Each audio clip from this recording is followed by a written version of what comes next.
All right, so we are back, and as you're seeing this video, tomorrow morning, UFC 308 is live from the Etihad Arena in Abu Dhabi, UAE. UFC 308, Ilia Topuria versus Max Holloway is going down. I had to come on here and give you guys final predictions, but before we do that, speaking of UFC 308, and speaking of all the sports you want to enjoy this weekend, got to give a big shout out to the sponsor of today's video, DraftKings. That's right, guys. DraftKings is here for all of your sports betting needs because it is the fall season. There's a chill in the air and a football game or games every single weekend. I can't believe we're already in week 5, but that's what this entire season's about. And you can make every weekend that much more exciting by getting into the action with DraftKings, the #1 place to bet on touchdown. Right now, all new customers who bet $5 instantly get $200 in bonus bets. Download the DraftKings Sportsbook app and sign up using my promo code WADE. That's W-A-D-E. The crown is yours. Once again, that is exactly 200 smackaroos in bonus bets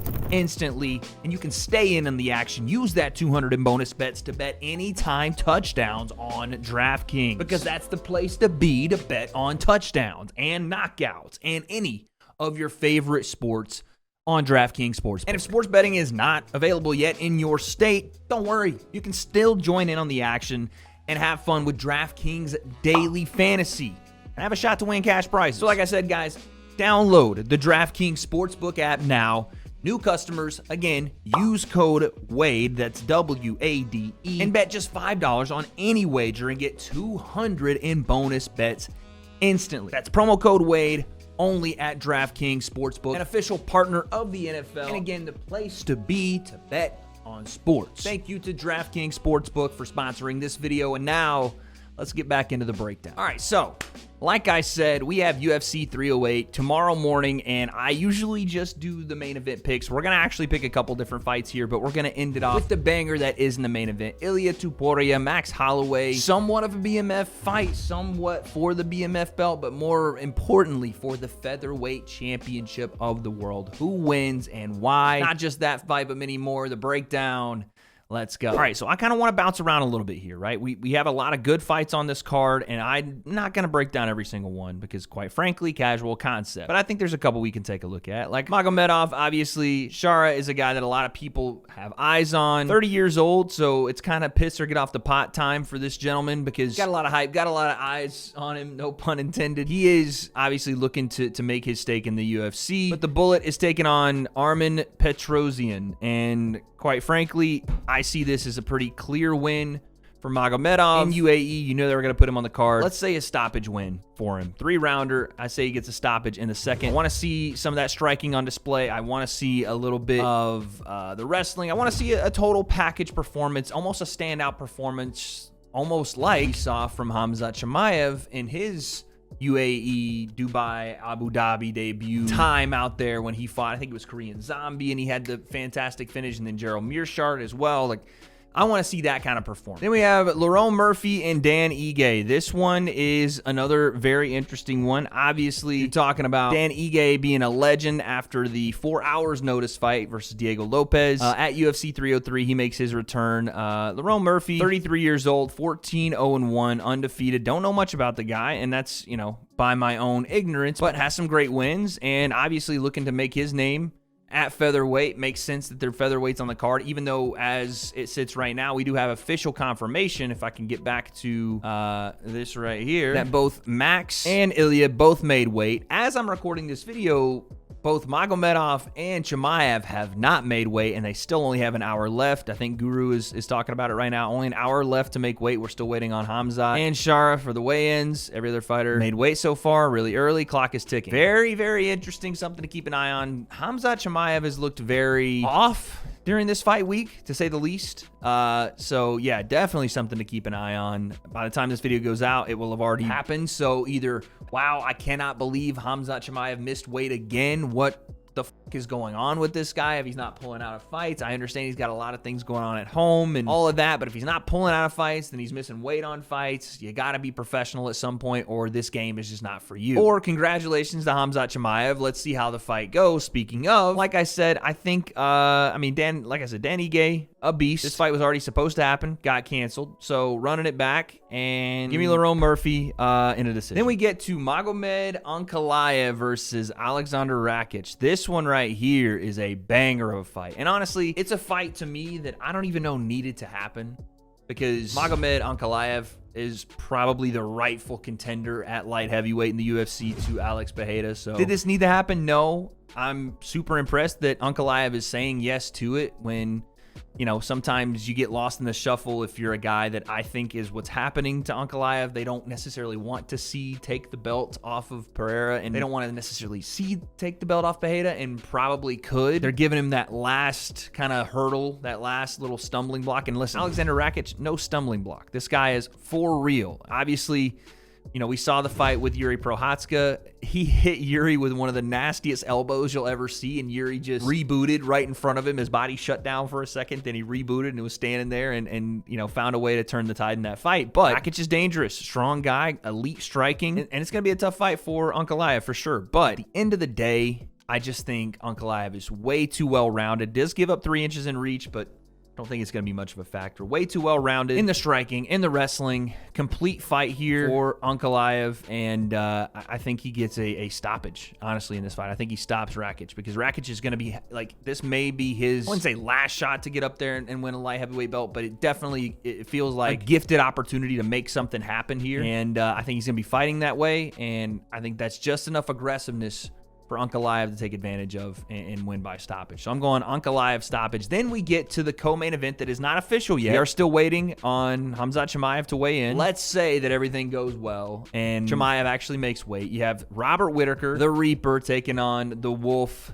Khamzat Chimaev. So as we look here, you know, we've had a couple of canceled fights for Chimaev. We had the decision win over Kamaru Usman that a lot of people said he didn't win, or at least they didn't think he won in that fight at 294. Then you go back and, you know, you had the Kevin Holland win, but then you had the welterweight fight against Gilbert Burns that some people thought was controversial, or at least thought had that fight continued on, it was not going to go Chimaev's way. There's questions about the gas tank. There's questions about, you know, does he want to do this? Obviously, there's the health issues. Now, apparently, there's family stuff going on. I just feel, as I sit here right now, that Chimaev has a lot of things on his plate, and a lot of things going on in his personal life, and a lot of things that could potentially, you know, stop. I don't want to call him a hype train, because he's not. He's a legit fighter. You beat Kamaru Usman, you're top of the bill, even though it was at 85 and Kamaru Usman, you know, never fought there. This is one of those fights that if Chimaev even makes weight, we still don't know, is going to tell you where he really sets in the pecking order, because, you know, he had bounced around between 170 and 185, and you were trying to figure out, you know, what's the weight division for him.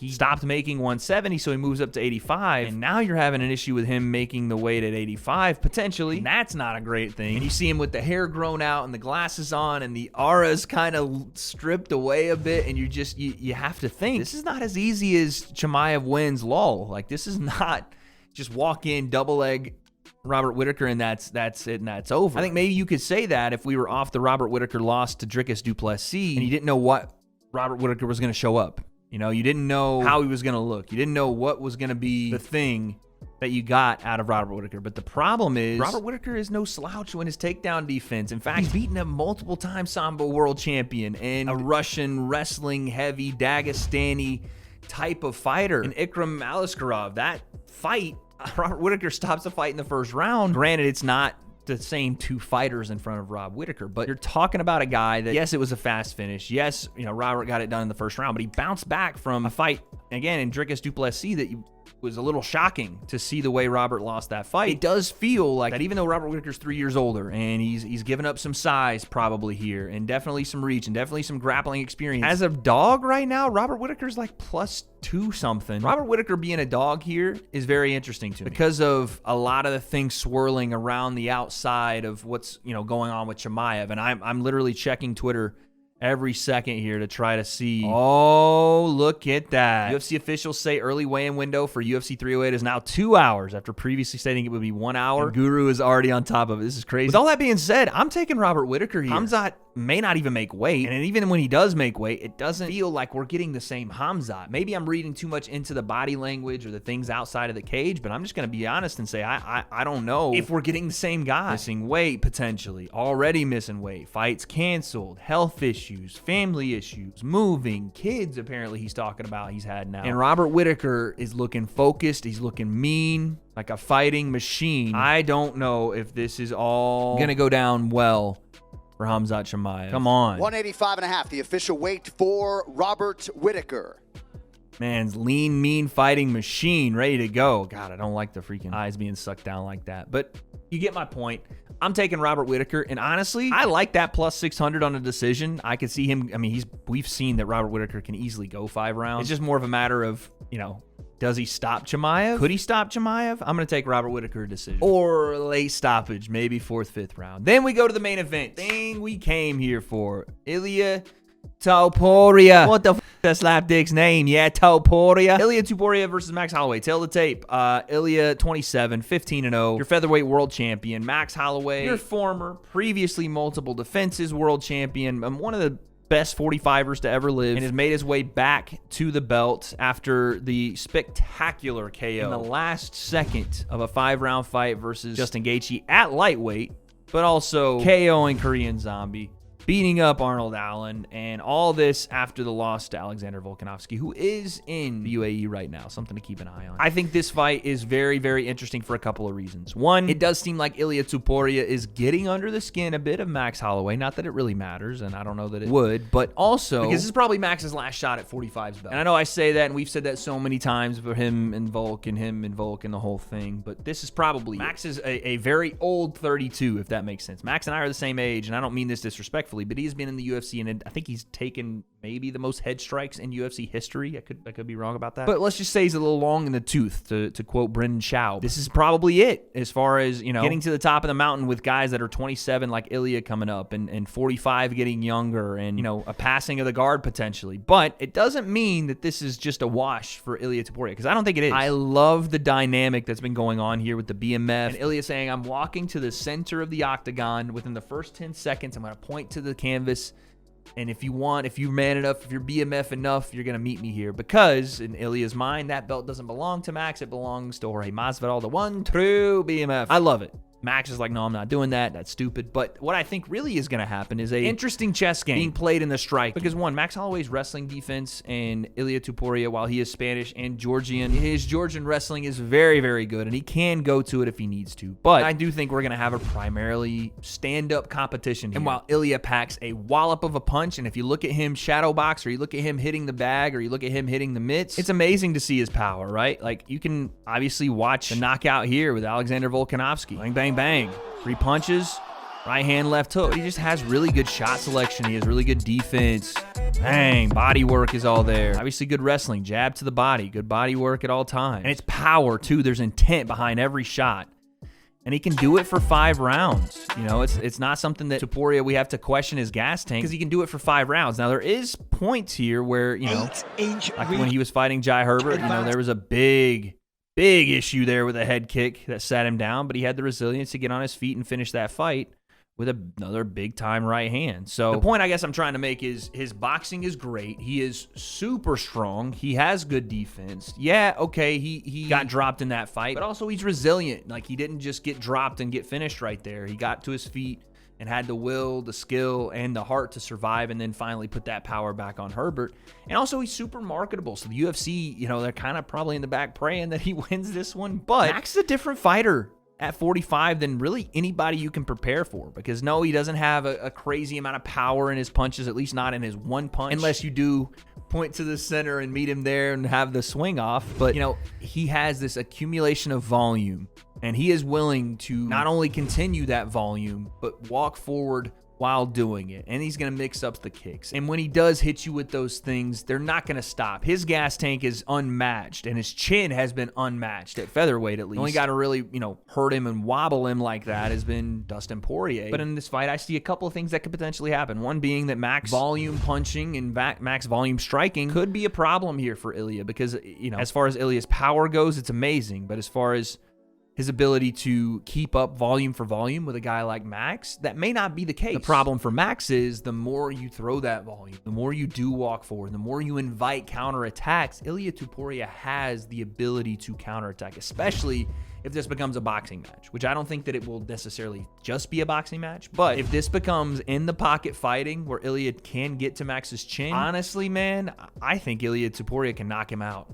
I think he could stop Max Holloway, and I think he could do it pretty early in this fight. I'm not saying he can do it in the same fashion he did it to Alexander Volkanovski, because Volkanovski kind of fought a different fight, and Max, you know, being a bit taller does give him benefits on the outside. But I'd also like some of Max's leg kicks here, and potentially a head kick that he caught Volk with. He could potentially catch Ilia with too. Could be. We just saw the Jai Herbert clip. But I just think if this becomes a striking battle, at a certain point, Ilia is going not just to find his chin like it's some kind of miracle, but he's going to implement a very, very high IQ boxing ability that Max also has, but maybe doesn't have that one sticking, thudding KO power that Ilia Topuria does have, and I think is going to be the big difference here. Not because your boxing ability, if your Max, is different from Ilia's, but I almost think that chess game is going to at some point go Max's way, at some point go Ilia's way. It's just when it goes Ilia's way, I think that's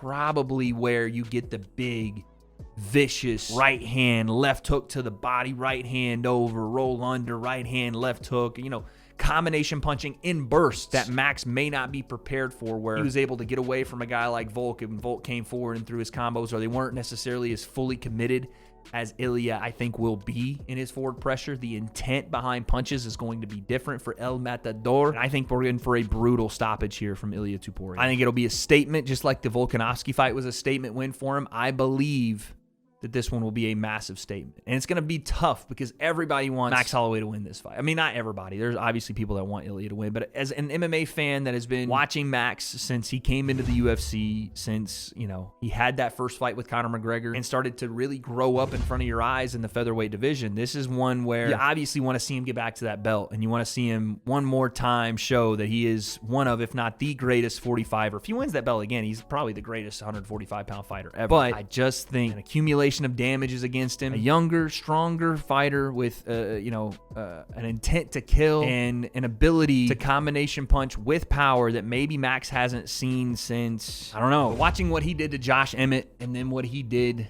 to Volkanovski. It's hard for me to pick against Topuria, and I think, like I said, I'm gonna go third round stoppage. Maybe he hurts Max late sometime in the second, and in the third gets the actual stoppage. That's what I think. I'm not happy about the pick, but at the same time, I kind of am. I do want to see Ilia Topuria. I think he can be a superstar for the UFC, but no one wants to see Max lose, and I certainly don't. So that's a tough pick for me, but that's what I'm going with. You guys let me know down below. And yes, by the way, I didn't know if I told you guys this. I will be live tomorrow morning right here on the channel. It's going to be an early one for me, but we're going to be there. I'm going to try not to get hit in the face with my microphone, which is what caused this shiner, if you didn't know already. I've said it in a couple videos, but it is what it is. I will be live Saturday, let's say 8 a.m. I know the card starts at 7, but come on. It's a little early for your boy on the West Coast, but we're going to get there, and then we're going to watch this fight card, and especially this main event, Ilia Topuria, Max Holloway, the UFC 308 main event for the featherweight title. Who wins?